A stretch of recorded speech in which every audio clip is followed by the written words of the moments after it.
Hai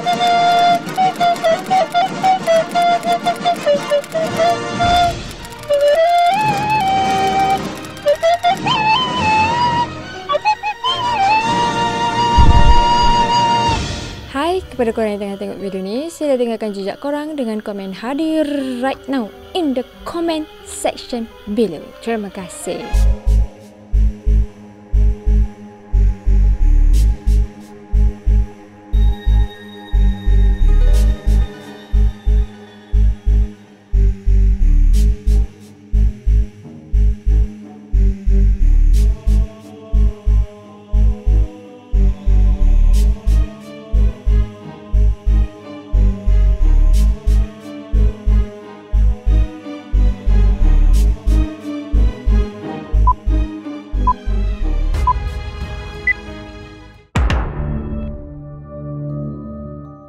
Hai, Assalamualaikum warahmatullahi wabarakatuh dan selamat sejahtera. Terima kasih masih lagi menonton channel Frankis. Terima kasih kepada semua yang dah subscribe channel ni. Terima kasih kepada set kita dan terima kasih juga kepada semua penyumbang super thanks.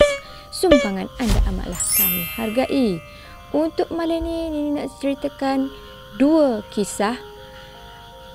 Kalau ada masa yang panjang, jadi 3 kisah.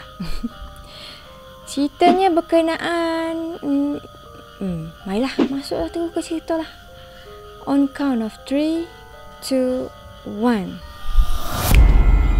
Cerita yang pertama dikongsikan oleh Mr. R, atau dia suruh kita panggil dia sebagai Boy. Boy ni adalah seorang bukan Melayu, bukan Cina, bukan India, tetapi seorang Iban dan juga telah masuk Islam, kira mu'alaf lah ke.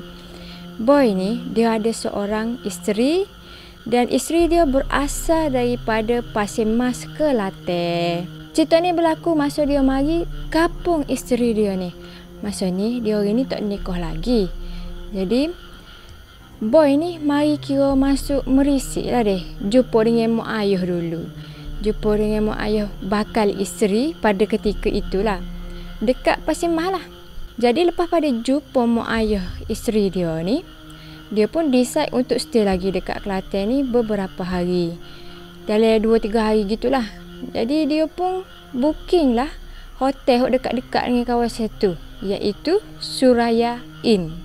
Cerita ni berlaku 7 tahun lepas, iaitu pada tahun 2018. Nak dijadikan ceritanya, ada satu malam ni selepas dia beres dia jumpa mak ayah isteri dia ni, dia pun stay lah dekat hotel tu, dekat Suraya. Mungkin lah hotel bajet je kot. Jadi dia stay tu, malam tu dia rasa macam pisang, puas. Dia pun call lah adik ipar dia. Adik ipar dia ni diberi nama sebagai Arif. Hello dik, free ke? Jom lah jalan-jalan, abang boring lah. Lebih kurang dalam 10 minit gitu, adik ipar Boy ni pun sapa lah. Adik ipar dia mari dengan motor. Dah moga nak jalan malam-malam, dia tak sedap lah dengan kereta. Bodoh kapung je. Adik dia ni naik Yamaha Super 88. Jadi dia ni pun naik lah motor pergi dekat area Lubuk Jong. Kenal tak saya awak Lubuk Jong mana? Tempat orang buat lesen kereta tu. Waktu je ni tahunya. Dia orang tubik ni masa tu lebih kurang pukul 1 pagi. Jadi geraklah dia orang ni berdua. Masa ni Boy lah bawanya. Moga Boy nak menikmati perjalanan, menikmati pemandangan dan suasana kampung Pasir Mas ni. Jadi Boy bawa adik dia nama Arik saat ni tu duduk belakang. Disebabkan Boy bawa ni, jadi lah ikut jalan ada, masuk belakang. Tak kira lah jalan tu gelap ko, sepi ko, asal nampak jalan, masuk je. Selagi Arik tu tak bunyi gapo, dia on je. Jadi duk musim-musim tu gak Boy ni banyaklah masuk lorong-lorong kecil. Sehinggalah ada satu lorong ni deh. Mula-mula nak masuk lorong ni, dia perasan dah lorong ni macam gelap sangat. Macam kawasan berdekatan dengan lorong tu, simpang tu, tak ada sebutir rumah pun. Tapi kat dia masuk juga lah. Moga alang-alang jalan dah. Masuk tu, jalan tu straight lah dan sempit. Kira lebih kurang muat soh kereta aja. Kalau selisih, memang payah. Dia teruskan perjalanan straight tu sehinggalah berjumpa dengan satu rumah lama. Rumah tu memang design rumah kapung, kayu. Hok lama-lama lah. Lepas tu dekat rumah tu, boy perasan ada sebutir motor dekat bawah kawasan rumah tu kan. Motor ni, boy ni jenis motor tu tak? Dia tengok kejut juga sebabnya ada skuter klasik dekat rumah tu, memang lawa gila. Dan dia perasan tepi rumah tu ada macam majlis kenduri kahwin gitu. Majlis ramai-ramai lah orang. Memang penuh orang duduk kumpul kawasan tu kan. Suasana kawasan tu dah ramai, of course lah bising deh. Siap dengan bunyi lah orang main rebana, kompang. Meriah pun kenduri tu. Tapi boy tengok dekat kawasan jalan ni tak ada lah kereta ataupun motor. Jadi boy fikir mungkinlah hok mari ni semua ni ada duk parking mana-mana. Mungkin ada lalu belakang lagi ke orang ko ataupun memang mari jalan kaki lah ko. Boy tak fokus mana ko tu. Dia memang fokus ko motor hok memang lawa gila tu. Selepas melepasi kawasan rumah tu, dia orang pun tubiklah daripada kawasan lorong tu. Lepas tu boy ni bersuara. Dia katalah ke Arif ni, "Arif, tadi kau nampak tak skuter lama tu? Skuter klasik tu. Lawa gila. Kalau jual, boleh dapat 11,000 tu." Arif tu duduk belakang, duduk senyap tadi. Just jawab, "Nampak bang." Tu je. Boy macam pelik Bapa Arif ni jawab sepatah je. Sebab dia memang tahu Arif ni jenis kecek banyak. Sebab tu dia berani nak ajak Arif pergi jalan-jalan ke apa ni, walaupun baru kenal je. Kira lepas pada Arif jawab tu gak senyap. Sehinggalah dia orang ni pun sapa lah dekat Surayain. Masa dia orang sapa ni parking motor. Masa ni Arif pun barulah kecek. Dia kata, "Abang, tadi abang perasan duk sesuatu masa kita lalu dekat rumah lama ada skuter klasik." Abang ayat comel sangat tu. "Perasan apa, Dik?" "Sebenarnya, abang, kawasan rumah lama tu ke, kawasan hutan je. Rumah hok sebelah dia tu tak wujud pun, tak pernah ada pun rumah tu." "Hei, biar betul kau, Rik. Habis tu majlis yang orang ramai-ramai tadi tu apa?" Abang perasan dok tadi tak ada satu biji pun kereta ataupun motosikal parking dekat kawasan tu." "Perasanlah juga. Mana tahu kok dia orang parking tempat lain, kok ada parking dekat area belakang rumah ke, ataupun dia orang ni masuk laluan lain kan. Mana tahu." "Abang, memang ke situ tak ada rumah lain dah selain rumah lama tu sebutir je. Kawasan lain tu hutan belakang. Adik tahulah, adik duduk sini ke. Adik duduk mari semua. Lepas tu so lagi. Tak pernah sabarlah. Ni pukul berapa ni majlis kenduri pun? Pukul 3 pagi dah ni. Mana ada orang buat majlis makan-makan pukul 3 pagi, be?" Sudah. Masa ni boy baru tersedar. Dia nak kata takut tu tidaklah takut sangat. Tapi rasa pelik lah. Memang dia nampak jelas-jelas tepi rumah tu ada majlis kenduri. Memang ramai gila orang. Memang dia nampak jelas. Lepas tu kak, dia pun yalah kau Arif ni suruh tidur dekat hotel ni jugalah malam ni. Moga lewat sangat dah macam ni dekat kat kopak dah. Jadi Arif ni setujulah untuk tidur dekat situ. Dia orang pun naiklah ke bilik. Masa dekat bilik ni sudah basuh kaki ke apa, dia orang nak tidur tak. Tiba-tiba Arif bersuara, "Abang, tadi abang perhati dok muka orang-orang dekat majlis tadi tu? Abang tak perasan abang duduk galik tengok fokus dekat skuter tu tadi. Kenapa? Abang tahu dok?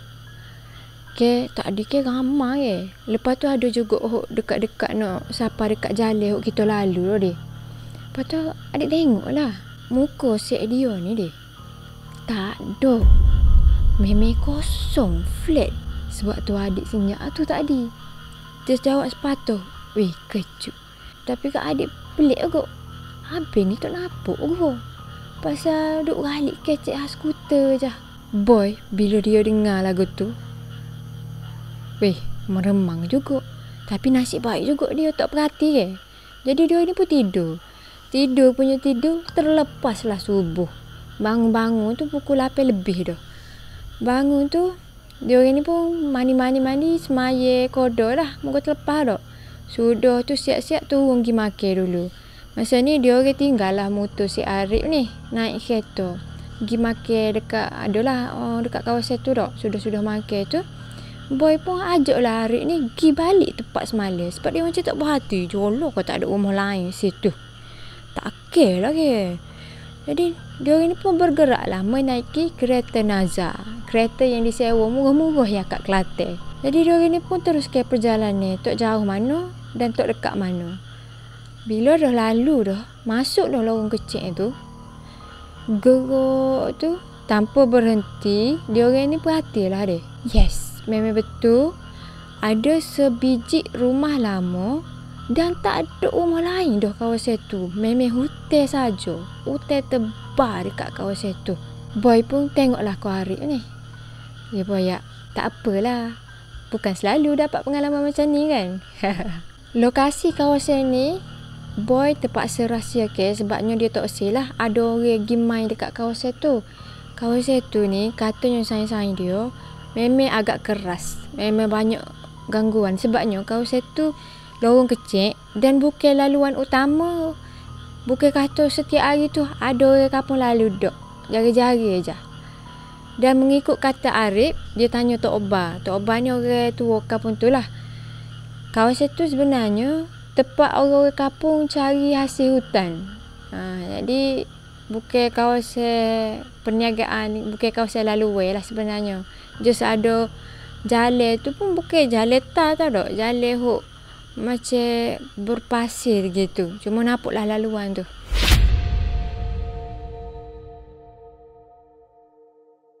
Cerita kedua pula adalah pasal highway. Cerita ni dikongsikan oleh Ain. Benda ni jadi ku Ain masa dia dah japak lagi. Lon ni tahun 2025 ni dia form 5 dah. Berlaku semasa perjalanan dia orang ni dari Terengganu ke Kuantan dan juga daripada Kuantan balik semula ke Terengganu. Masa ni Ain dengan family dia lalu dekat highway daripada Terengganu untuk pergi Kuantan. Ain tak ingat nama highway gapo, tapi ni rasa Lebuh Raya Pantai Timur. Betul tak? LPT. Jadi dia orang ni pergi 2 butir kereta. Sebutir kereta family Ain, sebutir lagi kereta saing ibu Ain. Rebek kejap. Stop. Okey, sambung balik. Dia orang ni bergerak 2 butir kereta. So kereta family Ain, so lagi kereta family kawan ibu Ain. Jadi dalam kereta Ain ni ada 4 orang, iaitu ibu, ayah Ain dan juga kakak Ain. Tapi masa ni ibu Ain drive sebabnya ayah dia ni ada sedikit masalah kesihatan, memang tak boleh nak drive lah hari tu. Sepanjang perjalanan dia orang ni banyak sangat aksiden terjadi. Boleh kata tak tahulah, tak terkira. Gerok dalam setengah jam ada kereta aksiden. Gerok pula dalam sejam 2 gitu ada pula kereta lain aksiden. Macam-macam. Ada kereta bertembung, ada hok terbabah, ada masuk gaung, ada juga trailer hok pergi langgar divider. Tak tahulah apa banyak sangat masa tu. Jadi tak sedap jugalah hati saya ni. Moga tengok banyak doa aksiden hari tu kan. Lepas tu dia ada banyak-banyak ni, ada so aksiden hok Ain kata pelik bagi dia. Ada sebutir kereta Myvi. Myvi ni dia duduk dekat antara divider hok dekat highway tu. Divider dekat highway ke dia macam penghadang jalan hok besi tu. And Myvi tu duduk dalam penghadang tu. Antara penghadang jalan sebelah dengan penghadang jalan dia orang lalu ni. Dan hok pelik lagi, apa jadi rasa macam hairan sangat, Myvi tu duduk terletak molek tengah-tengah tu dengan tanpa kerosakan sedikit pun dekat Myvi tu. Sebab dia orang ni lalu dengan slow dah. Jam kot lah jalan kawasan tu. Ain perhati Myvi tu bukan setakat tak ada kepek, jalan pun tak ada. Tapi how come boleh duduk tengah-tengah hok kira muak, bobo lepas untuk sebutir kereta. Tak boleh nak mikir logik pasal tu. Tu perjalanan daripada Terengganu nak pergi Kuantan. Okey, kita masuk cerita perjalanan daripada Kuantan nak balik semula ke Terengganu. Macam-macam hari sebelum tu, ibu Ain drive kereta ni. Dalam perjalanan balik tu, kereta family Ain belakang, kereta kawan ibu Ain tu dekat depan. Jadi dia ni teruskanlah perjalanan. Dalam tu, Ain ni nera. Dia tidurlah dekat bahagian belakang kereta, duduk baring lah. Dia tidur tu, kapan-kapan dia tersedar sebabnya dia bunyi macam benda bising, mengganggu pendengaran dia dan dia tersedar lah. Tapi position dia masa tu dalam keadaan baring lagi. Jadi dia macam keadaan mamai-mamai lah. Dia kata, apa pula ni? Lepas tu, dia pun cubalah untuk sedarkan diri dia dengan hilangkan mamai tu lah. Celak mata betul-betul yang segar. Masa tu dia baru perasan bunyi tu gapo dia. Dia bunyi ibu dia tengah teriuk. Bila Ain dengar ibu dia ni duk tengah teriuk, jadi dia kejut lah. Buat apa? Ianya tak tahu gapo baru bangun Lepas tu tiba-tiba dia rasa kereta dia orang naik ni macam hilang kawalan. Mata gerok ke kanan, mata gerok ke kiri. Memang dalam keadaan berbahaya lah. Dah lah kawasan tepi-tepi tu ada gaung. Kalau terbabah memang tak tahulah apa jadi. Siapa keduk cerita ni kau kita tak tahu. Jadi bila keadaan tu terjadi, ibarat kereta tu hilang kawalan and ibu Ain ni memang tiuk lah. Memang tiuk. Memang macam tak tahu nak buat apa. Sebab dia cuba kontrol kereta tu tapi tak boleh. Nasib baiklah functionnya seorang ayah. Jadi ayah ni pun cuba tenangkan, suruh ibu Ain ni calm down dan juga ayah oyak kau kakak. Buka selalu bacaan Yasin dekat telefon tu. Buka derah dan connect dengan Bluetooth di kereta ni. Dalam keadaan kalut pun, kakak Ain ni cuba juga untuk connect dengan speaker kereta ni lah. Masa tu Ain ni rasa sangat pelik dengan gapo hok tengah jadi. Dia ibarat macam tayar kereta dia orang ni dipegang oleh benda hok dia orang ni tak tahu gapo, tapi memang intention benda tu memang nak suruh dia orang ni terbabah. Mak dia ni dengan dalam keadaan tiuknya struggle gila, duduk steering tak siwi, terbabah lagi dan cuba untuk pergi ke tepi jalan nak parking, nak slow ni tapi tak boleh. Memang benda tu tarik tayar tu sangat-sangat kuat. Keadaan tu masa ni bukan setakat ibu je nangis. Ain pun memang takut gila dah. Kakak dia pun memang teriuk juga. Dan masa tu surah Yasin tengah bergema.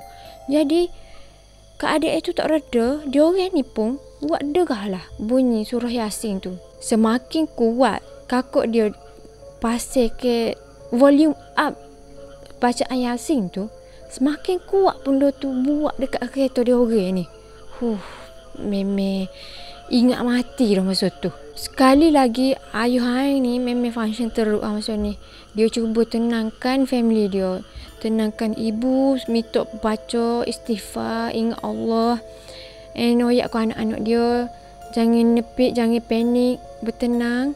Dan alhamdulillah lepas pada tu kereta tu tiba-tiba okey, smooth. Walaupun keadaan masa tu smooth dah, tapi keadaan juga tegang. Rasa tak sedap dalam belakang takut Jadi ibu ni pun decide untuk call terus kawan dia. Sebab kawan dia jauh ke depan dah, tak khabar dah gapo jadi belakang. Ibu ni call lah kawan tu, gapo jadi deh. Kereta hampir hilang kawalan gapo semua. Jadi saya ibu ni pun minta lah berhenti dekat RNR. Masa ni dia orang ni nak lalu satu RNR, nak kira nak siapa dekat Terengganu dah lah. Dia orang ni pun jumpa lah saya ibu ni dekat RNR tu. Sampai situ lah ibu rasa macam keluar bertenang dulu, kesek dengan saya dia, minum air ke apa lah. Ain kata masa keadaan nak semakin reda tu masa kereta saya ditarik tu, ada perasaan dia untuk tengok ke belakang, nak tengok gapo nama benda hok nak tarik ini deh. Tapi ayah dengan ibu dia jangan sebabnya pusing lah kalau nampak benda. Tak takut tak apa, takutnya histeria pula. Lepas pada settle dekat RNR, dia orang ni pun teruskan perjalanan untuk balik ke Terengganu. Alhamdulillah perjalanan daripada RNR tu ke Terengganu ke rumah dia orang ni tak ada gangguan apa-apa. Siapa aja dekat rumah dia orang ni, ayah Ain ni pun terus call sayang ayah dia ni lah. Sayang ayah dia ni boleh berobat jugalah, boleh kata nak ya ustaz pun duk juga, tapi jenis orang pandai-pandai juga. Marilah demo tu, mari dekat rumah ni And then ayah hang ni pun cerita lah apa terjadi. Dan macam biasalah untuk orang berubah ramai-ramai ni, dia akan baca-baca sikit, kemudian dia bekal ke air tawar untuk diminum sekeluarga. Dan kalau boleh buat mandi untuk pulihkan semangat balik Lepas tu dah berubah apa semua tu, kawan ayah hang ni pun adalah ayat ni. Bila-bila kalau kita pasal ayat Al-Quran, bacaan Quran, Yasin ke apa ke, buka sikit ni lo, supaya bunyi tu merebak keluar, bukan kedak dalam kereta je. Jadi bila walaupun kakak dia tadi tu kuat ke volume bacaan Yasin tu, tapi suara tu tak keluar dan hanya bising je dalam kereta. Itulah yang menyebabkan benda tu trigger makin kuat. Tayar dia orang ni tak boleh nak function. Benda tu marah sebab bising Okey, ada CB, segmen CB ni. Ini baca je dah. Pendek sangat cerita dia. Cerita dia dihantarkan oleh Awe Klate. Nama samaran dia. Nama penuh dia ni ada, tapi tak usah ayat lah tu sebab dia suruh guna nama samaran. Berlakunya kisah ni pada tahun 2013. Cerita dia bermula dengan, waktu tu saya duduk dekat flat Taman Cendana Pasir Gudang. Lepas tu satu malam tu saya nak keluar makan. Lepas tu saya pun pakailah selipar keluar daripada rumah tu. Saya pun terus tengok dekat hujung sekali blok bangunan tu. Sebab rumah saya ni tingkat 4. So, saya tengoklah dekat hujung rumah tingkat 4 tu. Saya tengok dan tiba-tiba saya nampak ada satu kelibat perempuan berambut panjang tengah berdiri tegak dekat koridor tu dan tengah memandang ke arah saya tepat. Apa lagi? Saya tengoklah balik. Lepas tu saya terus berpaling dan tengok balik dekat perempuan tu, tapi perempuan tadi yang rambut panjang tu dah hilang. Dan kemudian apa lagi? Saya terus buang selipar saya, masuk dalam rumah, tutup pintu, lari masuk dalam bilik. Memang tak setubik lah sebab nampak benda tu kan. So itulah cerita seram saya masa saya duduk di flat Taman Cendana. Okay lah guys, see you in the next video. Bye bye. Good night. Good night.